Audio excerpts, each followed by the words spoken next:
Part 2 of the Talcade stone. So, we know it was a hole. We know that this part was in Malta. We don't know whether it was made in Malta, but this part represents the constellations, Eastern, Central and Western Mediterranean, because the Phoenicians used to use the asterisms to sail, so they divided the Mediterranean Sea in asterism portions. So this was in Malta.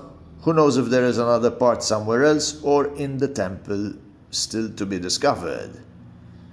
Sailing was in May, starts in May, and the moon in the temple rises, goes through the constellations which are here, and another few from here. The moon rises and goes down where there are the twins, the Gemini, Castor and Pollux.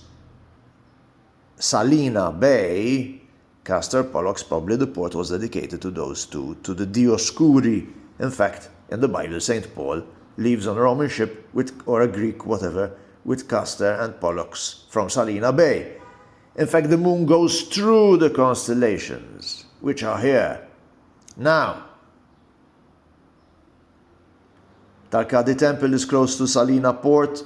Was it a way to know when May arrives? When it's time to plant the grain? When it's time to sea travel? And all these things. Another thing that is important is that if this is Byblos, this star is Spica. Spica represented one of the towns around Byblos, which is Sidon.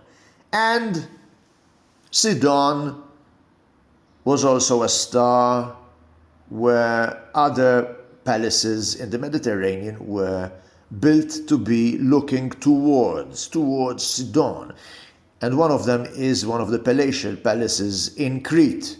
Now in those years, we might have been influenced by the power of Crete, the Minoans, the Keftians, and also the Sicilians. And Sicilians, Maltese, and Keftians could have been all the same people.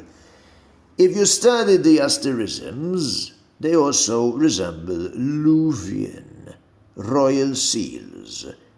The Luvian people from Anatolia also established themselves in Crete.